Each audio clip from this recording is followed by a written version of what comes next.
Hello and welcome back to Finding Mojo. I'm your host Pete, and today I'm going to read chapter 1 of book 5 in the Qui Magi series, entitled Mist. When Magali has separated from her friends Milo and Nagi, gone off in search of a dragon. Chapter 1. After 3 nights of walking over mountain ranges, through valleys and passing by the great lake Bolsena, Magali now sat concealed in a clump of trees overlooking a hot spring. She was exhausted from her hurried, arduous journey and in desperate need of rest.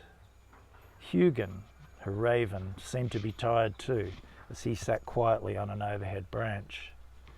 Below her, Magali could see an almost identical image to the one shown to her by the sprites several days earlier. A brilliant blue hot spring flowing from under the earth into a series of natural pools. Steam rising from the baths shrouded them in mist in the bright dawn sunlight. Despite the remoteness of the location, there seemed to be several visitors to the pools. People had been coming here seeking the healing qualities of these natural springs since before Roman times. This posed a problem, and Magali was just wondering how she'd be able to find the dragon's location unseen when she received a thought message from her father. "Magali, are you well?" "Yes, father, I am. What news?" "Milo and Nagi were successful in capturing the Jinni and are on their way home. It's safe to communicate this way again." "That's a great relief. Please congratulate them for me. I've reached the hot springs of Saturnia, the area where I believe the dragon is concealed, but I'm uncertain where to begin my search." "The sprites suggest I look for a cave or quarry near the hot springs. This does not look like the right country to find caves," Magali replied doubtfully. "Then seek a quarry or entrance to an underground cavern, perhaps," Jovi suggested. "I will, but first I need to sleep. I'll let you know when I find something," Magali replied. "Take care and sleep well." "Thank you, father."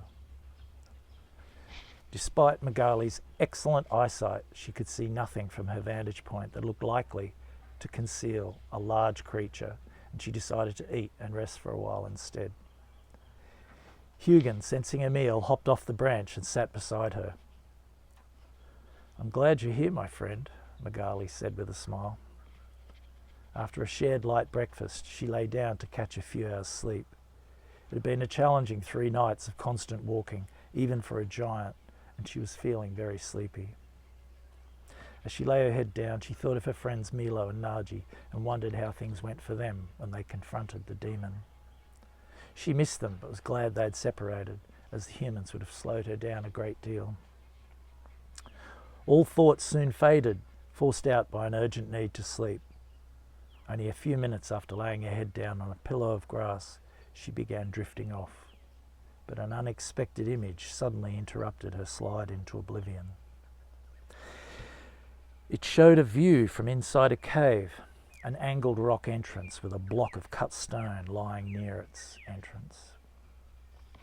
Magali wondered where the image had originated from, but made a mental note to think about it later, before she plunged into a deep, dreamless sleep.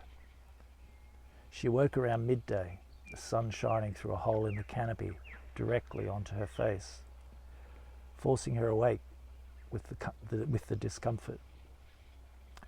Her mouth was dry and she grabbed her water skin and took a deep draught before rising to look around.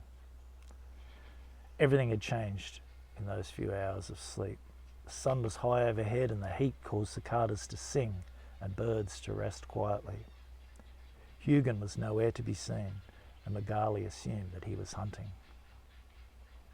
Slowly gathering her thoughts, she recalled the earlier insight of a cave and a quarry, and she began to scan the surrounding area from her hilltop position. Below, she noted the visitors to the pools lounging in the fantastically blue water. Even from her position high above, the smell of brimstone reached her.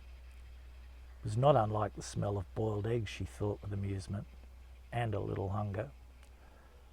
She would love some boiled eggs right now, she thought, and her stomach grumbled. Magali climbed the tree that had provided her shade, and from this higher viewpoint she saw what looked like an ancient quarry, perhaps a league to the west. Scattered about were several large blocks of stone that had been left behind, perhaps due to imperfections. She immediately took note of landmarks and distances so she could traverse the distance safely after sunset. After descending, she rested against the tree trunk. Magali was surprised at how tired she still felt and closed her eyes again. There was still time to rest. No rush. Before long, an image coalesced in her mind of a large yellow eye staring right into her soul. It was almost pleading, and she felt a great sadness emanating from it. Magali was forced to open her eyes again when the feeling became unbearable. This creature was suffering terribly, she thought, and she knew that there was little time left for her to find it alive. It must be tonight, she resolved, and sent a message to her father before trying to get some more rest. It would be a long night, she thought. When the sun had finally set and the light of day began to grow dim, Magali finished her simple meal of bread, cheese and olives and packed up her few belongings. Hugin hopped onto her shoulder as they slipped quietly down the hill in the direction of the quarry. As she passed a nearby inn lying on the other side of the stream, Magali could smell the aroma of food being cooked and hear laughter and conversation wafting over the water. She knew that she could never join in fellowship with these humans, nor share their food. Every one of them would be filled with fear and disgust at the sight of her. Unexpectedly, she was gripped with a sudden feeling of loneliness and hunger. She was tired and not used to spending so many days alone like this. A wave of sadness washed over her, and a tear traced its way down her cheek. She sniffed, chided herself to behave like a giant warrior, and trudged on resolutely.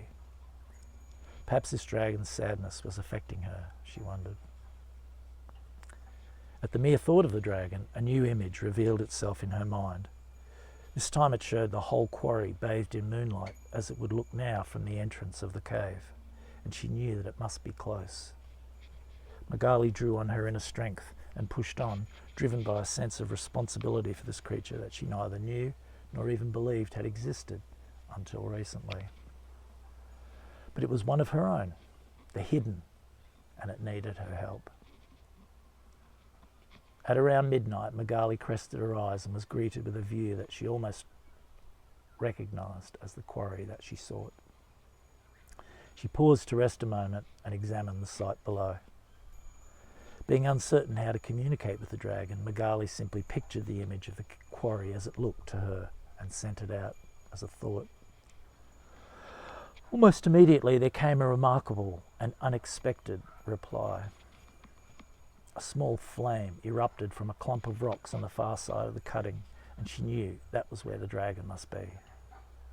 Dragons breathe fire after all, she noted, a little fearfully. With some trepidation, Magali moved forward towards the spot where the flame had briefly appeared. It was soon followed by another and another, until she could make out the exact location. As she drew near, Magali pictured the cave entrance from her perspective, and the flames ceased. She paused before the entrance and noticed that her palms were sweating and her heart was racing. This was fear, and it surprised her. It was quite justified under the circumstances, though, she reasoned. There was a fire-breathing dragon inside that cave that no one in living memory had ever seen, and she was about to enter. End of chapter 1. I hope you enjoyed the start of book 5, Mist, and if you'd like to read the rest of the book, it's available on Amazon and the link below. And if you enjoyed this little video, then please give it a thumbs up, subscribe and share it with your friends. Have a nice day.